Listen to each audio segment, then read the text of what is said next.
Good, I would say good morning, but also good evening, because I'm talking from Naples, Italy. It's 7 p.m. and in Chicago it's midday and it's 12 p.m. So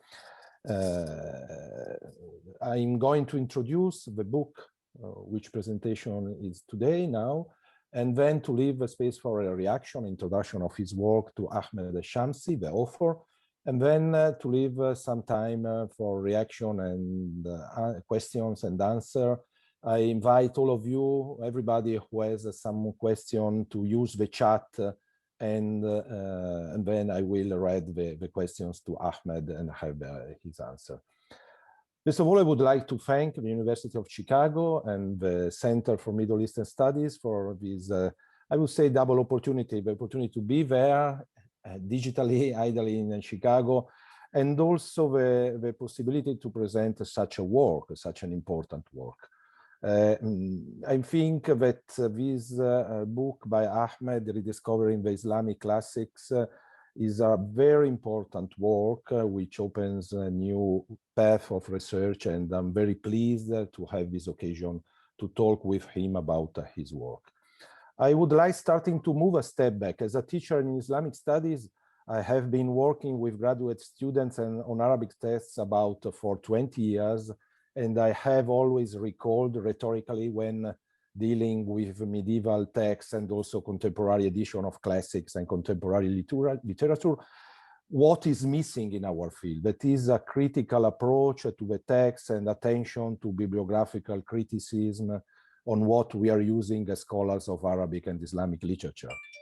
Such an introductory remark makes great sense in a scholarly tradition like the Italian one and European in general, where proficiency in every philological field is given and demonstrated by critical editing of texts.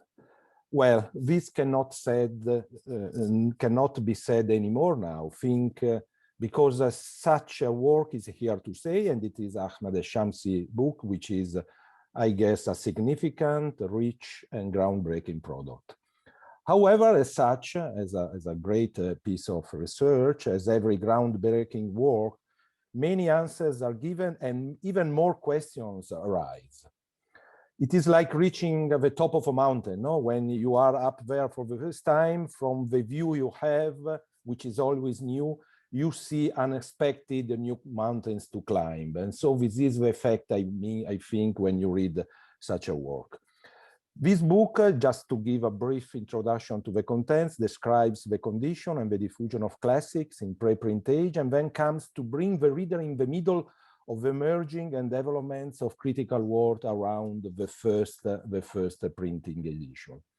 The book's argument and starting point is that the reduced interest in classical works in pre-contemporary Arab libraries changes into a new interest with the introduction of typographic printing in the Arab world, thanks to the Arab reformist intellectuals. This book in 8 chapters, very well documented and with a lot of sources, explain many things in new avenues of research and data and so on. But as I told you at the beginning, many questions and points are deserving further reflection and really solicitate new lines of research. I think that the historical and cultural picture outlined in the first 2 chapters are significant in many respects. They are very informative, and I have just a pair of points to recall to your and Ahmed's attention. For instance, chapter 1 discusses the historical factors that progressively reduce the availability of manuscripts in the regions in questions. The appropriation of manuscripts, in particular of classical texts by European Orientalists, I guess probably began before the Napoleonic expedition to Egypt. I'm working on European project about the Quran in the history of Europe, and we see that a large acquisition of sources and manuscripts starting in the end of the 17th century. I would ask to Ahmed if in this direction of acquisition of manuscripts, he is really somehow convinced that there was such a dramatically increase in this acquisition. In chapter 2, Ahmed Books argues about the neglect derived from the application of the scholastic method to the study of classical Islamic texts from the 16th to the 19th century, a period which the author identifies as the post-classical era. He knows perfectly, we all know that this definition and somehow the characterization of this period of a post-classic, pre-modern constitute somehow a problem. And I wonder if we should start to use different definition, and if this one reflects somehow a contemporary attitude which is also shaped by editorial practices, and I would say a romantic perception of being an author. Aren't we in this case too much pushing back contemporary definition of what literature is? And above all, the relation between a text and its author. I mean, it's really something we can think about, and is nothing related to the real, very important contents of the book, but really food for further thought. Chapters 3 through 8 are really comprehensive in their presentation of information supporting the author's interpretation, as I mentioned above. This, I think, constitutes indeed a significant history of Arab reformists at work with editing texts. The main novelties, I think, in this regard, given by the book, are really to present some information and discussion of evidence on correctors, editors, the history of book collection, how they were collected, dismantled, and the first confrontation with European Orientalists after the introduction of the printing press.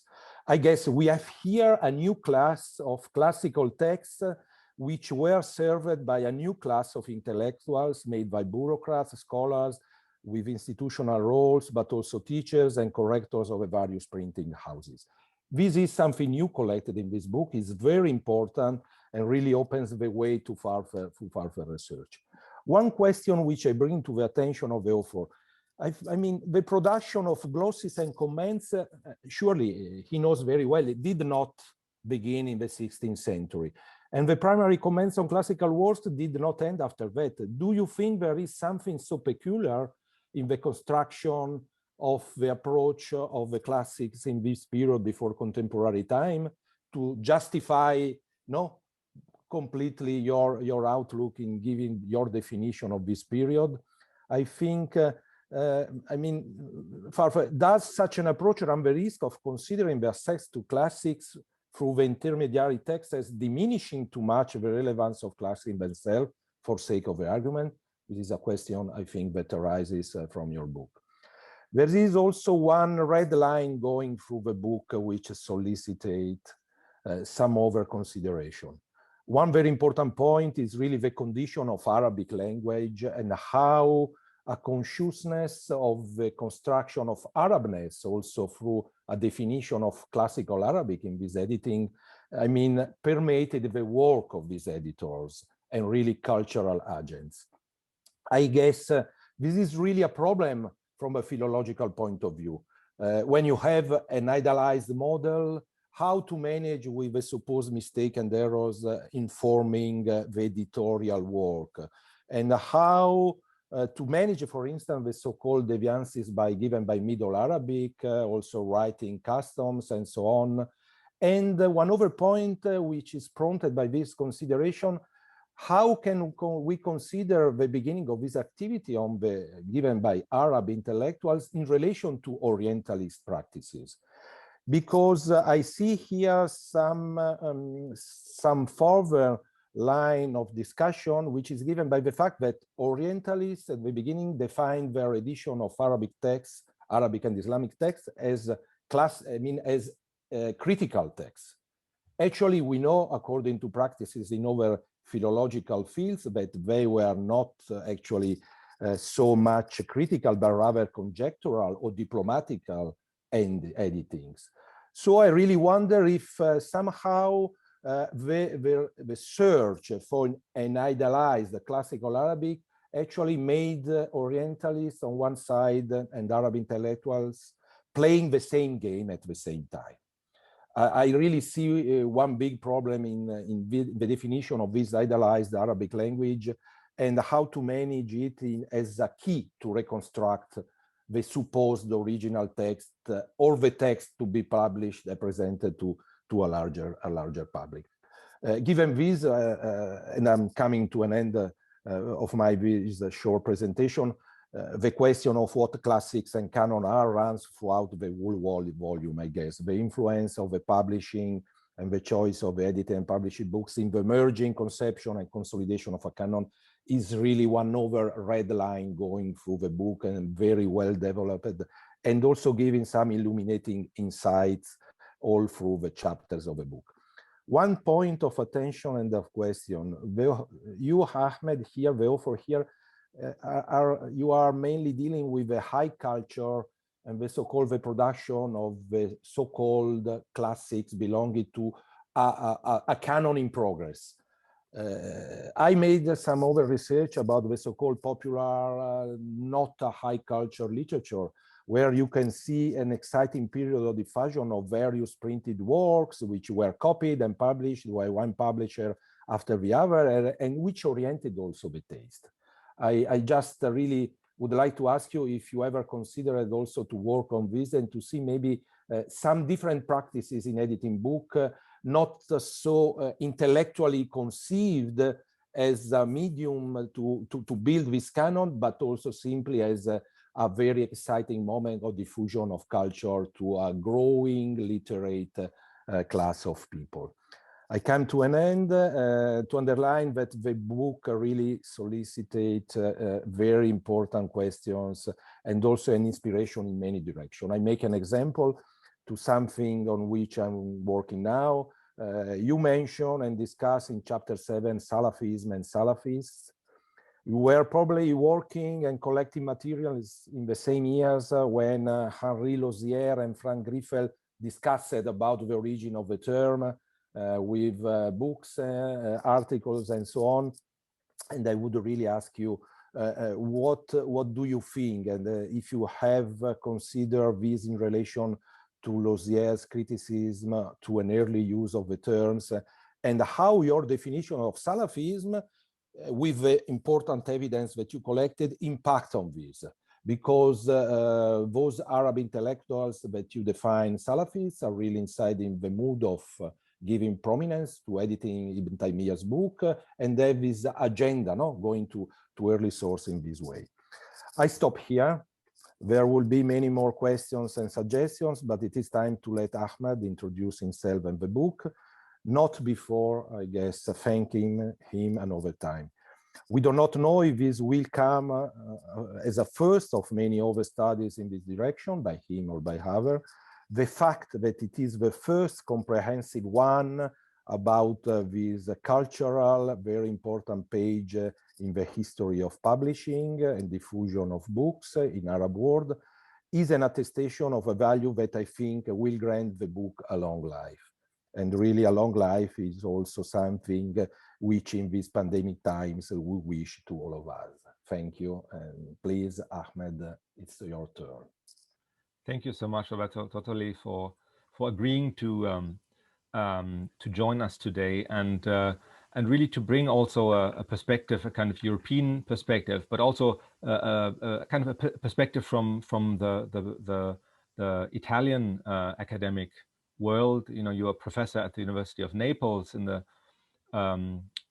Department of Oriental Studies, which has a great tradition. And in fact, Carlo Alfonso Nalino started off in that department, and he was an important figure in early 20th century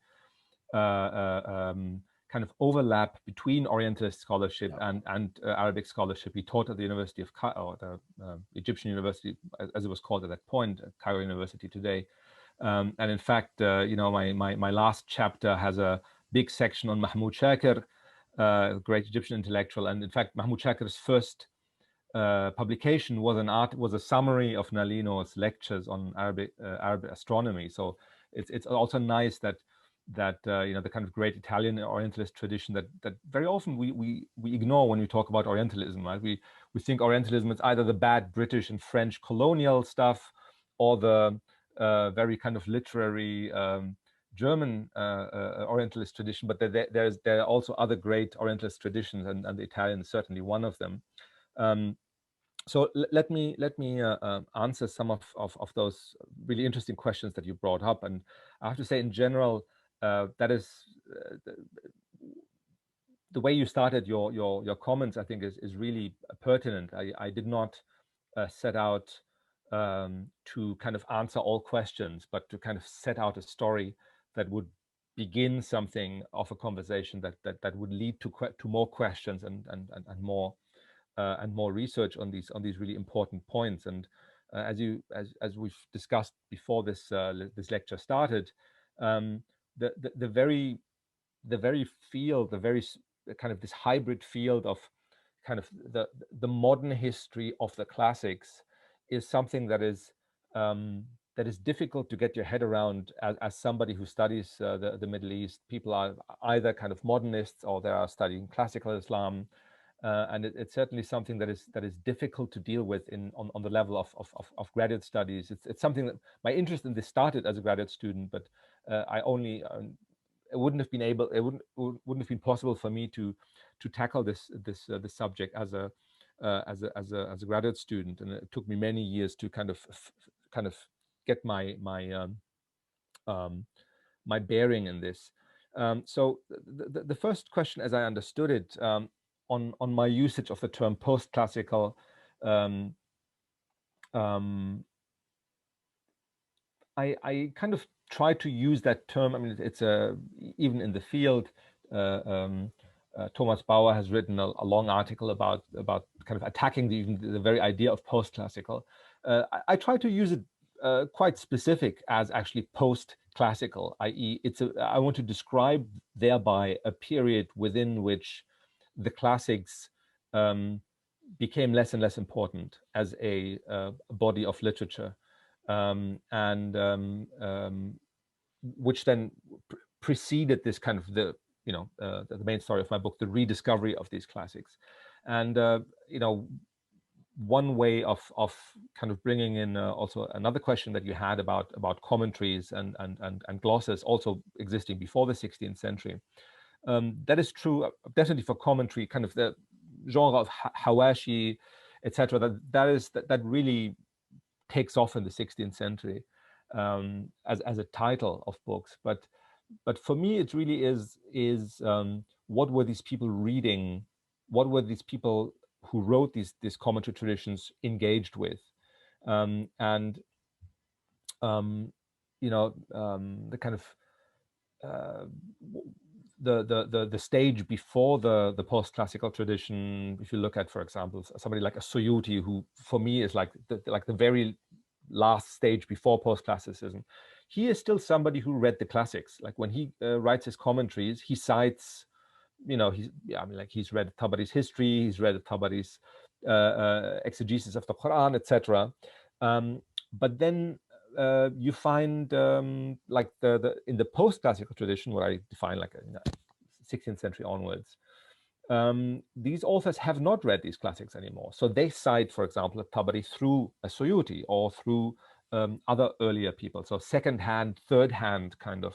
So there's a separation, the kind of connection is severed between the classical tradition and people who are writing about these things. In the same way that I feel like in my lifetime, if you write in Islamic studies, very often people don't cite Goldziher, for example, anymore. Right, Goldziher is now, that's like old history. Why would you read that?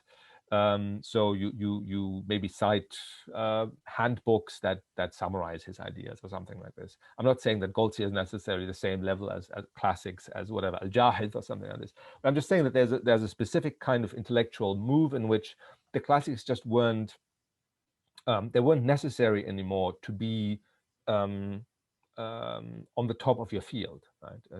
To be familiar with these classics. And that's something that goes against a kind of a common sense understanding that I had before I went into this field of kind of what does classical scholarship mean, or what about traditional scholarship mean?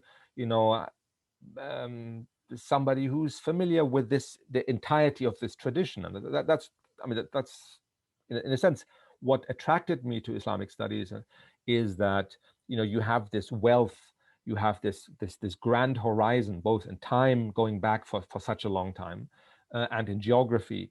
And that is something that I acquired, being in bookshops or being in libraries, i.e. consuming printed material, where I saw all these, these generations and centuries of scholarship opening up in front of me. But then when looking at manuscript libraries, suddenly I got a different perspective and saying that, well, like there's so many, there's whatever 150 copies of the Qasidat al-Burda of al-Busayri, but there's no Jahid, there's none of the stuff that I am familiar with as the classics. And so how did that happen? So that's for me, post-classicism is an era in which the debate becomes much more limited toward, within itself, within a commentary tradition that stretches. Somebody writes in the 18th century, writes about maybe a century or 2 centuries before that person, but many of the classics are only known as names, are only known second or third hand. As for what you mentioned, I mean, I'm just, I've written these things down. What you mentioned about the importance of Arabic, the Arabic language, that's definitely something absolutely true, and that's the connection of kind of neoclassical Arabic poetry, for example, as a that this goes hand in hand with even rediscovering literary sources, but at the same time, this is a process that also wants to get rid of Persianate influences in style, in vocabulary. We have examples like Al-Jabarti, the great late 18th, early 19th century Egyptian historian, that editions of Al-Jabarti are actually correcting his Arabic, because his Arabic has elements of kind of what we call, depending on where you stand, ungrammatical or Middle Arabic, right, nature in it, and this kind of the way of, what is Arabic, that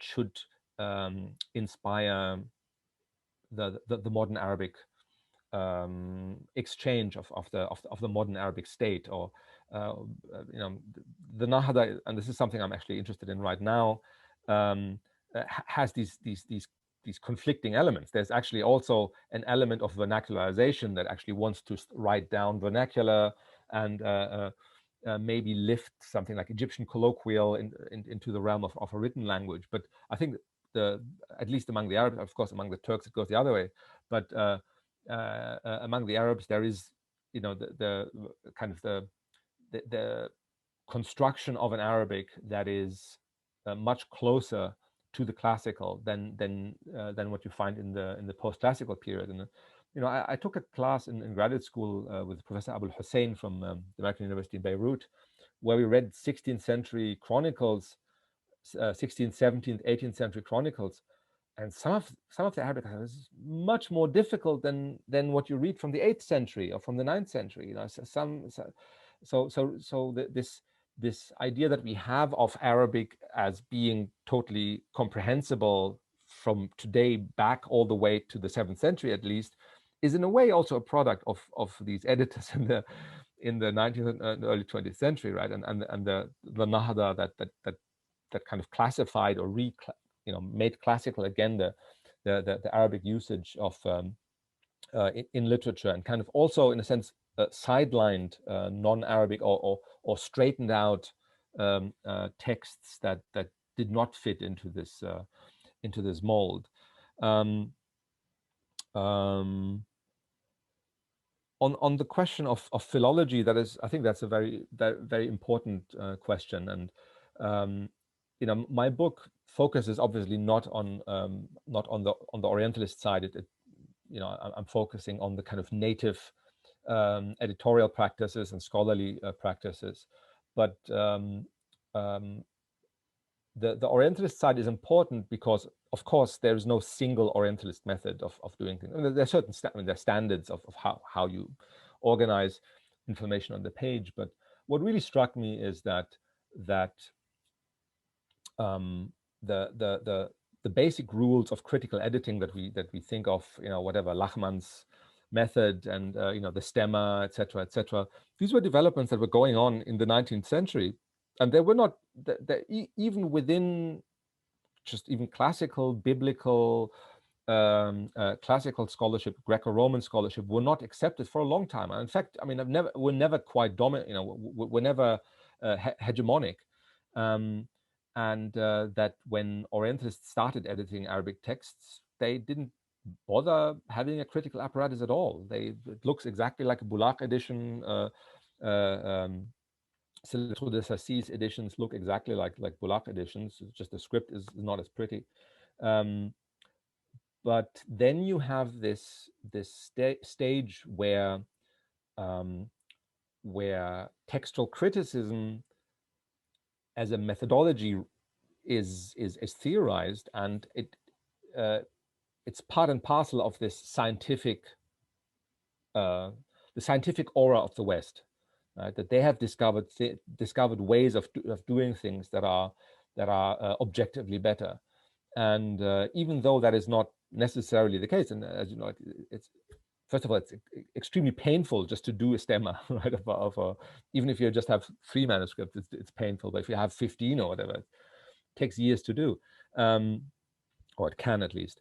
But there is the possibility that introduces into the debates, particularly in the early 20th century, within the debates of modernization, of rationality. Is rationality universal? Is it Western? Does one have to be Western to be rational, etc., etc.? So it introduces this into the realm of editing classical texts, and then the question arises, like, so who has the right, or who can actually do it on a reliable basis? Who can do it in a way that we can rely on these texts? And the kind of danger, or the perceived danger by indigenous Arab scholars, that these Orientalists not only has the West physically conquered the Muslim world, but now through this method, through this claim to superior method, they have even monopolized the access to our traditional texts, and that kind of creates very, very interesting methodological debates, particularly in the 1920s and 1930s, and as very often, kind of actually is a rich site where you can see all these things clashing, but then also actually creating really good editions, really good Arabic editions. It creates methodologies, kind of fusions of a kind of classical scribal Arabic traditions with Western textual traditions. So I think that's a very rich area. But I do not want to give the impression that I think of that there's one thing that is Oriental and that one thing that is Occidental editions or whatever. That is a very fair point to make. As for the question on high and low culture, definitely my book is on high culture. I have absolutely, of course, come across the kind of what I want to call popular culture, however you want to call this.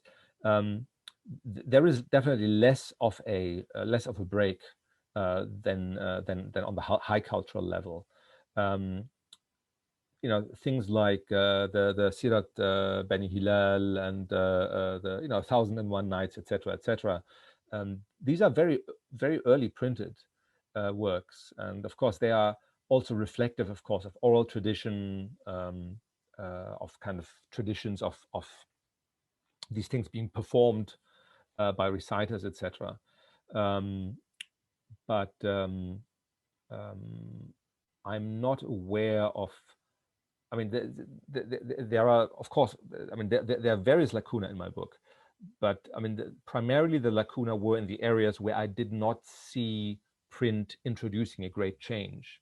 I think the change in popular culture then came about with new, with new stories, with new entertaining stories that get introduced, and things like 1001 Night. Of course, part of the issue is, of course, that it gets. Its reception in the West is extremely strong. So sometimes it's not even clear, is it printed because there's a demand in Egypt or in the Middle East, or because the stuff gets exported to Europe.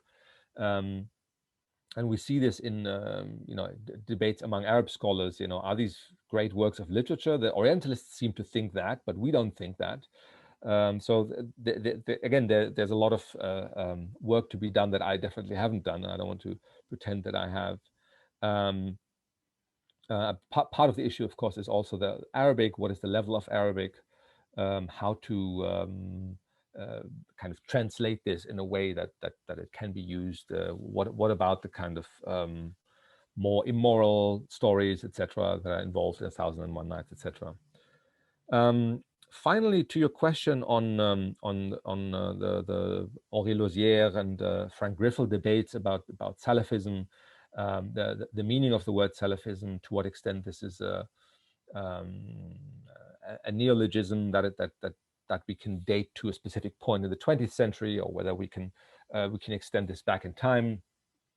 I'm in general I'm less interested in specific terms, rather than kind of what they represent in history. And what I've laid out before, that I see in post-classicism a disinterest in older works, that older works have ceased to be relevant to the discussion.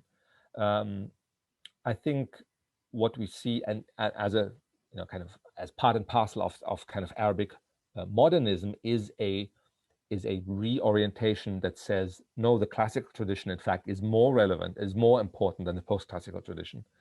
So it's not just a story of a rediscovery of the classics, but it's also of a sidelining of the kind of post-classical literary tradition. And so even people that Henri Lausière would accept as a Salafi, like Jamaluddin al-Qasimi, for him, Salafism doesn't mean just the first generation or the first 3 generations of Islam. They include people like Ibn Sina, that he was interested in. That it was, in fact, he edited and published works of Ibn Sina, and of Al-Ghazali, and of even Ibn Arabi. So there is an interest of older works, and there is not necessarily in the sense of there is one line of correct orthodox thought that we have to excavate, but that there are kind of in the letter exchanges between Al-Qasimi and his contemporaries, it's very clear that he sees that this is a moment in which schools are open, for example. Everybody suddenly is going to school, and what are these kids in school reading? And what they really should be reading is our, not stuff translated from whatever French or something like this, but they should read our stuff, and they should read our classical stuff. And he is not in the sense of, we should only read whatever Sahih Bukhari and Ibn Taymiyyah or something like this, but he was surprisingly widespread, and you have something like Al-Maktaba Al-Salafiyya in Cairo, which is founded by Syrians, and they publish everything. They publish lots of stuff that is philosophy, even translation of philosophy. Of course, Descartes' essay on method, etc., etc. So they were not. I mean, it's important also to keep in mind that the term Salafi mutates, within the 20th century. And even though that, you might have a contemporary Salafi saying, "Oh yeah, Jamal al-Din al-Qasimi, he was one of the, the Salafis in the early 20th century." But if you actually look at them, there is a big change taking place in what they consider to be that group of Salaf that they are interested in, and in whose work they are interested. Did I leave any question out? Is there anything that I forgot to address? Oh, I think you answered very well. And I want just to open now the time for everybody who wants to raise one question, to write in the chat, and then I'm going to read to Ahmed. Just to remember that I just touched some point in a book which is really, I think, a great portrait of a very exciting season in cultural history of contemporary time, which is the introduction of printing and how exactly like in the history of Europe in 15th and 16th century, we really changed a lot. There was, I mean, something like an economic, intellectual, cultural, and political fervor. And I think your monograph, it's really a wonderful journey through these. And the questions and your perfect answer really touched some specific point in this direction. Thank you very much. It was clear, and also I think thank you very much also about Salafism and this point. If you have questions, please type them in the chat, and I'm going to read them to Ahmed. Could you, Lara Bala, please, could you please tell us a little more about the European philological tradition and what this meant for editing Arabic classics? I mean, so the first question is, what do you expect? I mean, how do you edit a work, and where do your editing practices come from? So you have a European tradition that you know, print obviously started much earlier in Europe, but that had to deal with a different. I mean, especially when looking at the Greco-Roman classics, had to look at different challenges. Right. One of the challenges was that there's actually several generations of manuscripts that are missing from the author. So you know, you don't have classical Roman authors. You have, you know, the fifth or whatever, how many generations. You might have some copyist from a monastery somewhere who was, you know, centuries removed. So how do you reconstruct an earlier form of this work?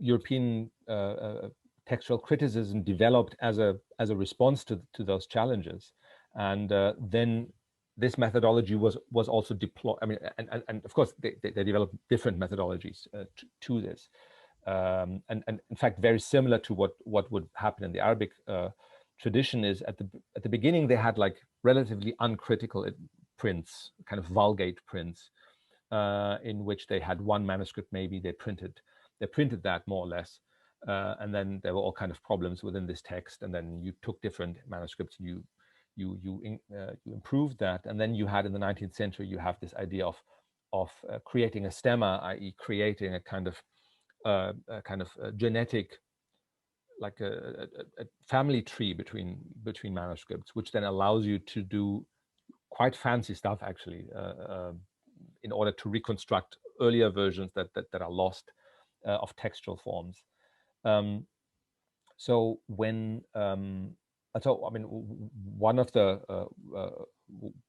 characteristics of Orientalist editions is that at a certain point, kind of in the after the mid of 19th century editions, you have like a critical apparatus. So at the bottom, you have, for example, variants are recorded. So if you have you use different manuscripts, you try to get old manuscripts, and then, as they often do, they differ in certain points, and then you note that in the critical apparatus, which then allows the reader to make up their own mind. Maybe the editor put the wrong version in the main body of the text. So that was an important intervention that was taken up by Arabic scholarship in the kind of Arabic manuscript tradition. Very often, I mean, variants were normally recorded on the margins, right? But and in the early Boulaq editions, you see that again, marginal notes, maybe marginal prints. But starting in the 20th century, early 20th century, you have at least the textual form of printed Arabic books take on that European form of it. And then part of the problem is, what do you do? Like the idea of a stemma, of stemmatic analysis, is something that never quite really catches on in the Arabic tradition. There's reasons for it. I don't want to go too much into this here, but that is a kind of a big difference. I mean, we have theoretical. I mean, starting in the early 20th century, we have also theoretical accounts by Arab editors and printers, philologists, about how to edit texts, and that's an important site, I think, in seeing to what extent were they, I mean, aware of Orientalist textual criticism, and to what extent were they copying it or selectively engaging with it, and partly rejecting, partly accepting it. Ahmed, following with this question, there was another one strictly related, and it is made by Amra Riyad, asking, how do you read the encounters with European Orientalists in the background of colonial history? I mean, this is,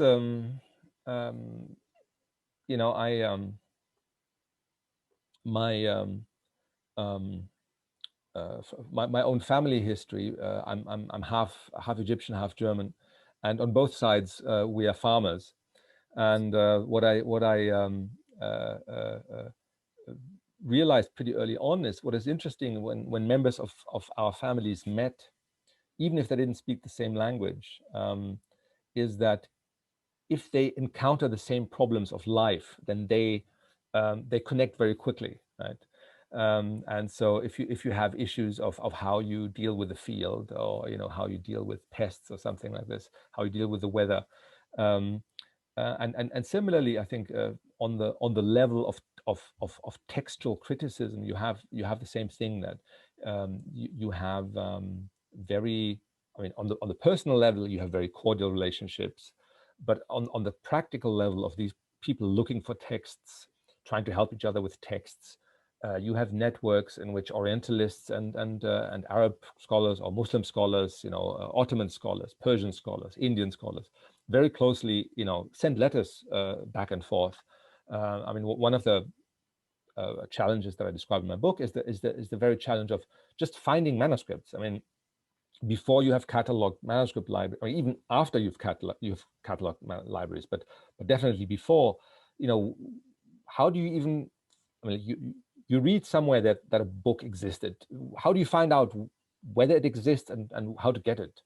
In the age before the internet and whatever, digital photography, it's really difficult. And so you have these networks of people sending letters to each other around the world, and they're Orientalists. I mean, I actually forgot to address the question of manuscript trade to Europe that you asked.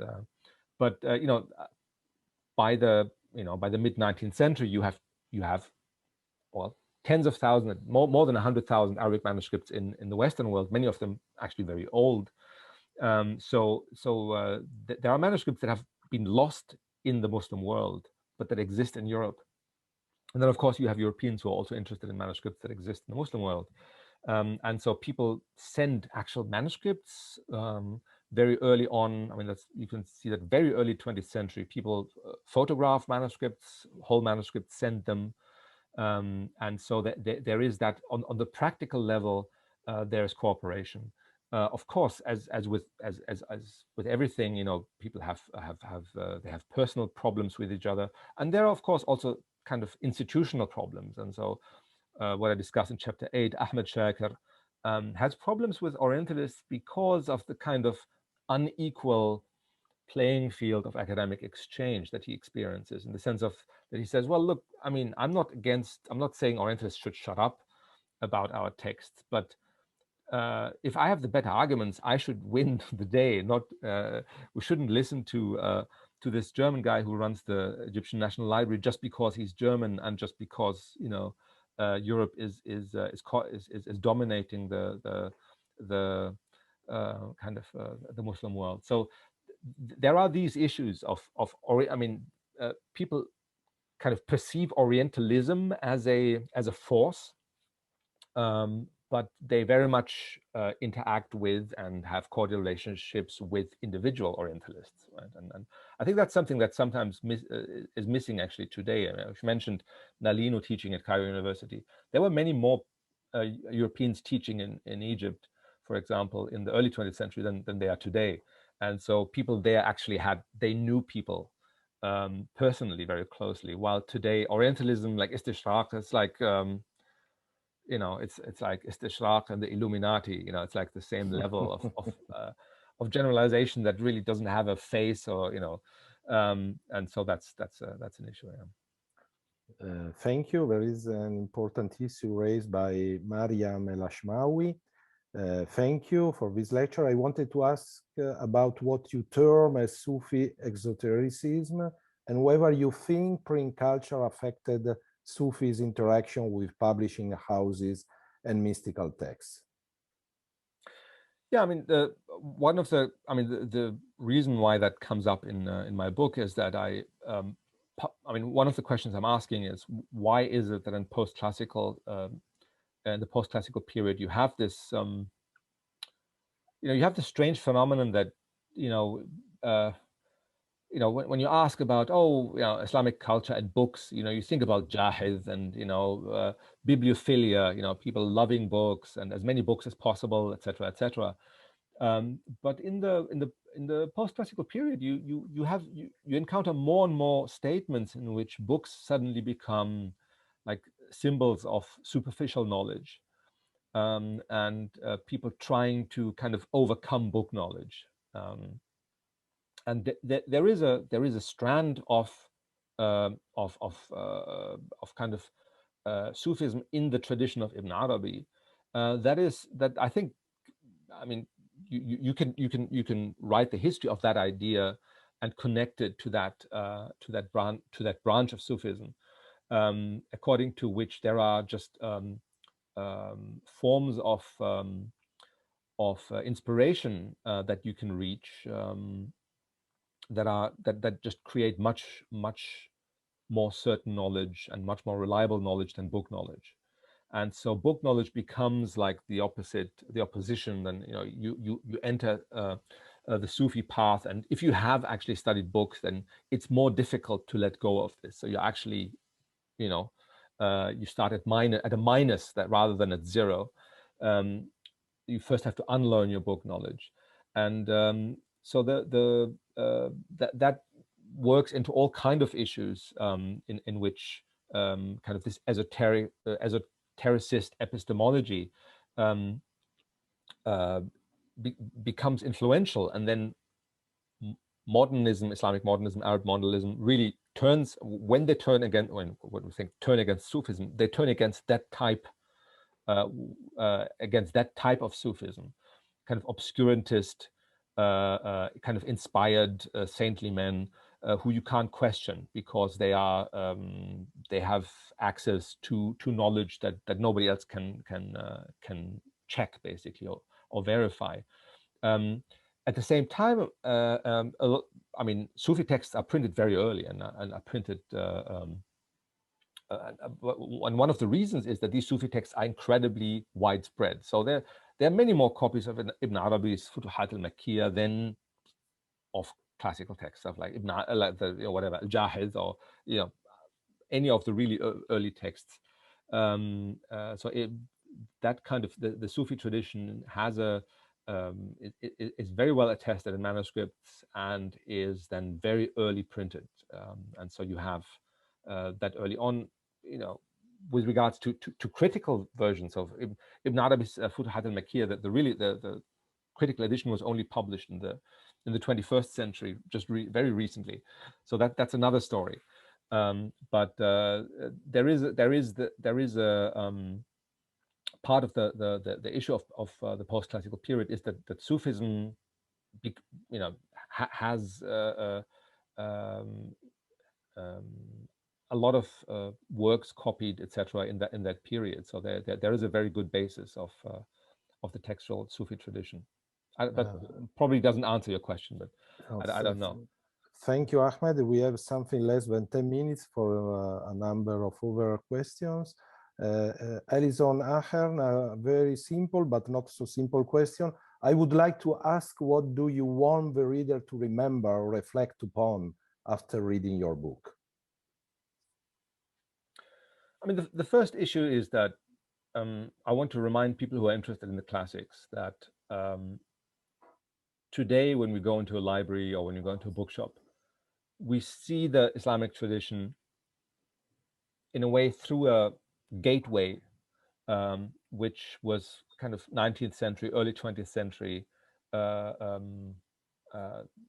process of rediscovering, editing, and printing these works.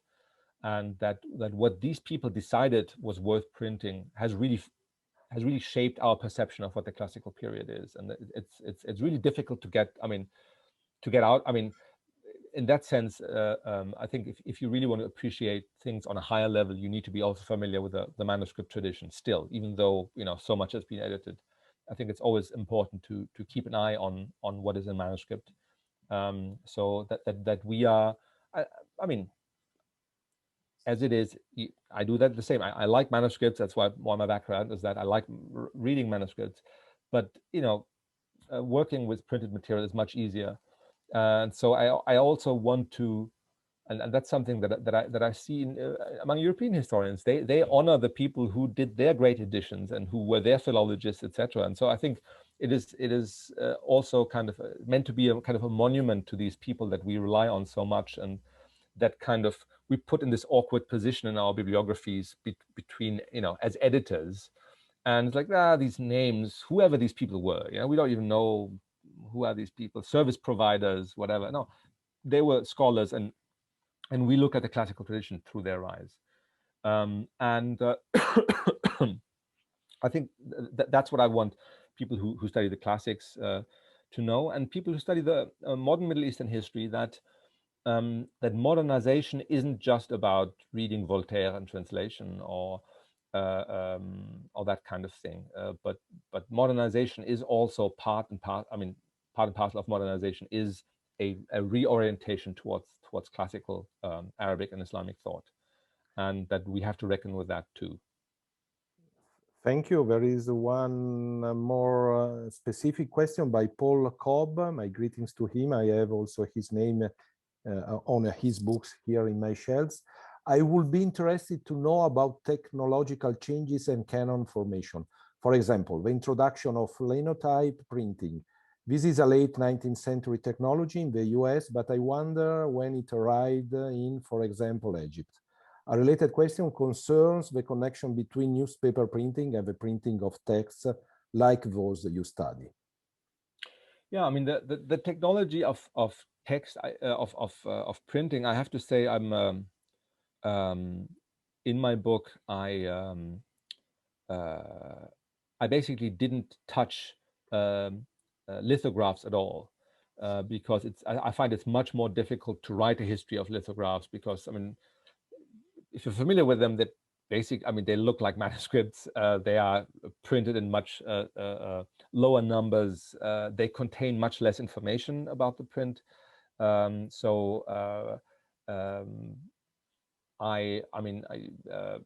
Egypt is a nice place to write the history of print, because it was a center of print. It was the center of printing in the Arab world, but also they really didn't bother much with lithography. That was mainly a North African, Iranian, and Indian phenomenon.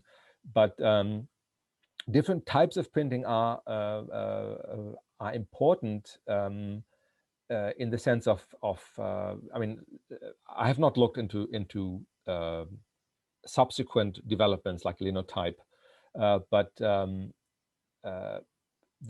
print culture in general is important, because it is,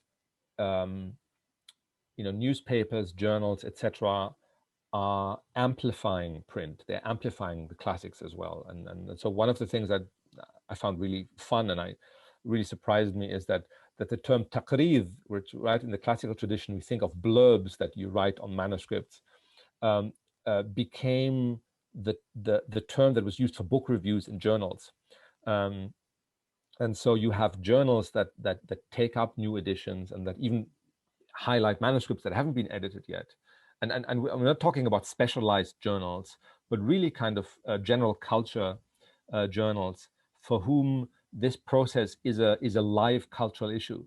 As with commerce, more commerce, commerce breeds more commerce, etc. And with print, more print breeds more print, right? You have journals and articles that discuss new printed works and what they contain and whether that's okay or not, or whether it's okay for the state to finance these editions, or whether it's a waste of money, whether other things should be done.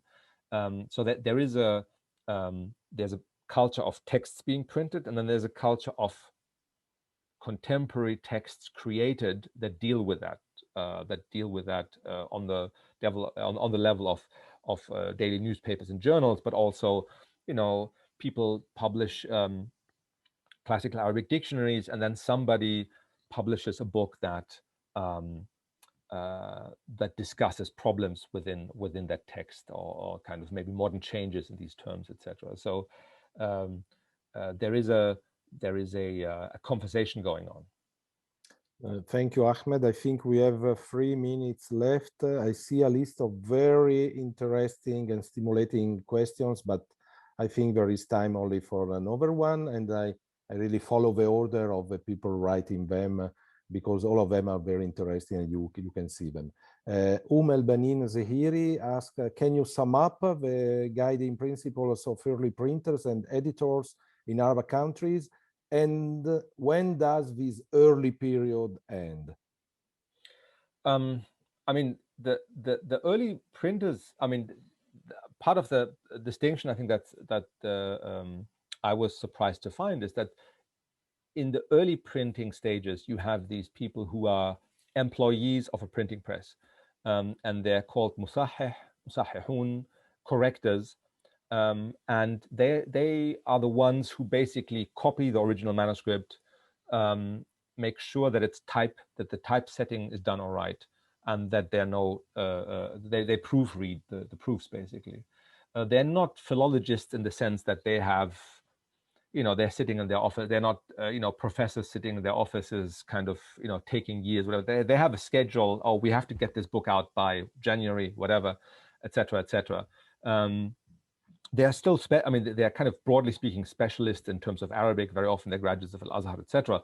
But they're not people who choose the book, right? They're presented with this project. Somebody came up with, we need to print this book, and there's different people. That could be the state, could be individuals who pay for it, etc. And then you have the idea of the emergence of the muhaqqiq, who is literally the editor, right? So somebody who is very often who doesn't do it for a living, who has some sort of interest in the specific text and who edits this text. And then you still have the musahih, who makes sure that that it gets on the paper correctly. But the muhaqqiq is really somebody who also does philology, textual criticism, who collects manuscripts, maybe, who takes time until they are satisfied with the level of the book. And so that there is that distinction, kind of 19th century, and then early 20th century, you have this kind of new role.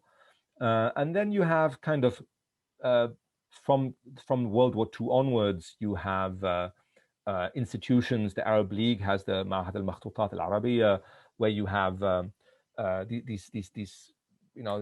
large projects, like 20-volume book that is edited by 7 or 8 editors, and they are all kind of connected to universities or something like this. So there are kind of classifications. My narrative ends in 1940, but there's definitely, there's volumes to be written just what happens after 1940.